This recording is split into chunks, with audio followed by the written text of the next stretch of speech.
Well, if you're aged, like me, you think of millennials as really, really young. But relatively speaking, they're not. They're no longer the youngest generation in politics. In 2020, millions of Americans in the next generation, which demographers are for some reason calling Generation Z, will be of voting age. Presumably, some will vote. The question is, are they prepared to shoulder the burden of democracy, which requires information? A new poll is not encouraging. The Young Americans for Freedom Foundation found that American teenagers and young adults know very little about basic economic systems. 27% can't tell you what socialism is. 10% of them think it simply means free stuff. They may not understand socialism, but they're ready to embrace it. A majority of Generation Z say America is headed in the wrong direction right now. Spencer Brown is a spokesman for the Young Americans for Freedom, and he joins us tonight. Spencer, thanks a lot for coming on. So what did this find, this survey? What's really interesting is you can see this impact that sort of this mainstream support, either rhetorical or through policy, for socialism and other leftist ideas is affecting this Generation Z, that next generation coming up. But they're not necessarily being convinced by it, because we see young people still loving the things that make America a great country, things like free enterprise, small business, and entrepreneurship, yet they still say that they support socialism. So clearly there's a disconnect in what socialism actually is and what they like.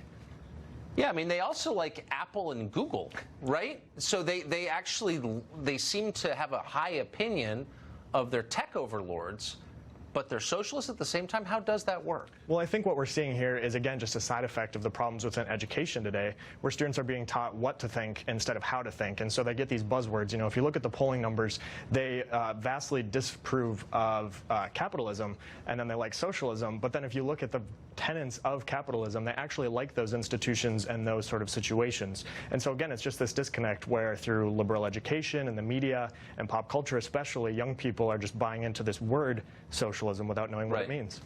They're also pretty poor, a lot of them. I mean, as a generation, right? I mean, the older you are, and this is the reverse of what it used to be, the richer you're likely to be. Do you think that plays a role in their attitudes? Well, I think part of it, you know, there's a lot of opportunity right now, but I don't know if they know how to take grasp of that. Right. And so if you look, you know, unemployment for young people is finally down again. They're able to get jobs, but I don't think they realize that that's a result of the free market and of the deregulatory agenda that the president's pursuing. And so instead of pursuing, you know, freedom, they instead choose socialism again. And really quick, tell me what they think socialism means. Well, it was interesting. So we allowed them to provide sort of open answers. Right. And so they preferred free stuff. They thought that it was just things where you get are free. So they were confusing socialism with freedom even. And so it just goes to show that young people are not getting an education. They're just getting an indoctrination. Yeah, an expensive one, for sure. Thanks for that update, Spencer. Ian Samuel is a former clerk of the Supreme Court. He once declared that socialism will win. He predicted that right on this program, so we thought it would be fun to invite him back and ask him how that's going. Ian, thanks a lot for joining us tonight. So you just... Thank you very much. I think it's going pretty well. It's going pretty well. The people asked in this survey, Generation Z, didn't seem to have a very precise handle on what socialism is. And I posed you the question that I just put to Spencer. How can you be for socialism and also in favor of Google and Apple and Facebook? Well, look, I think that this insistence on like a nerd-like definition of terms, like what is socialism? What are the tenets of socialism? That is a very effete, hyper-educated thing. The reason that these young people are embracing socialism is because they understand intuitively that it is the difference between what they have now and the alternative. And they understand now that the menu, the capitalist menu, is disgusting. They hate it. There are certain things they like about it. They like iPhones, they like the farmer's market, but they don't like going into debt to go to college. They don't like $3,000 a month child care bills if they ever want to have a kid. They understand that the alternative is something called socialism, so they're for it. And I think that's actually a kind of very common sense way that normal people reason about the world who haven't been to college, which after all is most people. So I'm fine with that. Right.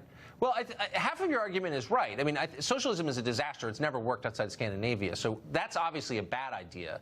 But our current system is not working for young people. You're absolutely right about that. I don't think there's any kind of debate, even though we never say it. But answer me this. You're for socialism, I should just tell our audience. How is this socialism, however we're defining it, going to work with open borders? I honestly don't understand that. How can we offer, for example, free health care to anyone who shows up here legally or illegally? Well, so I think that there's a very good reason that that almost always the move, whenever you propose that the people who do the work should own the means of production, right? Means of production being one of these kind of radical things that only hotheads like me will say. Whenever you propose this, almost always the answer is not, that's not a bad idea, but there's kind of a, well, what about this? What about that? What if some of the workers who owned the means of production, who owned Google, Amazon, Apple, alongside you, were guys who were born in Juarez? To which my response is, that sounds okay. What's so bad about that? But that's not what they're suggesting. The alternative on offer is this. Okay, but you're saying the people who create wealth ought to get a piece of the wealth, okay? They're not saying that. They're saying that people who had no role at all in building this country, had no role at all in building that wealth, who just show up here tomorrow from Oaxaca or Waziristan or wherever, illegally, should get the bounty. That's not socialism. That's insanity. And it doesn't work, actually, as a math question. Like, all of us are going to be shafted if we try and do that, right? Why not just say that? Because it's true. Well, two things. If that's not socialism, then we don't have a problem. And your previous guest, I don't know what he's hooting and hollering about. But I grew up in southern Colorado, and I grew up traveling around lots of cities that were actually built by plenty of people who today would trace their ancestors into Mexico and places like this. And the most important thing is not who built yesterday, but who is building the stuff we have right now. The workers who are creating all of the wealth that we have, I don't really care if you speak Spanish, English, French, all of these things. No, but you're mischaracterizing both. Hold on. You're mischaracterizing both what I said and what the Democratic candidates are saying.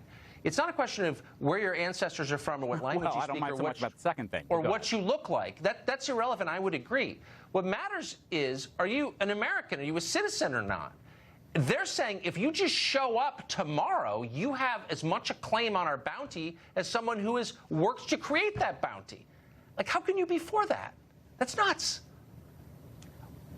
Well, I guess I'm not so confused, because the people who are showing up, right, like my ancestors showed up, and they were pretty goddamn poor when they showed up, what they wanted to do was work to create the bounty, to which my answer is, great, brother, let's do it. And when you do, when you work alongside me, then we're going to own that stuff. I'm not bothered by that. No, but that's not, okay, that was the old America. The America that Joe Biden is promising is not an America where we join in the work. It's an America where everyone who shows up is given free stuff that we created without anything in return. Are you still for that, really? Well, I agree with you. So there's one thing I do agree with you about, which is that there is a vision about the way the future could work, which is there's going to be a sort of class of elite, what I would sort of call like Elon Musk type dudes who are going to create stuff. And then the question is, how are we going to divide the stuff that they create? Right? And under those circumstances, I agree that the answers get pretty grim pretty fast. Yeah, but I don't believe in that vision. I don't have a Joe Biden vision of America. What I believe is, look, you want to build cars with me? Let's build them together, sell them together, and split the profits. That's fine with me if that's a slightly different argument. Speak French, that's okay. And we will have, I think, future opportunities to unpack it. In the meantime, Ian, thank you for that. I hope so.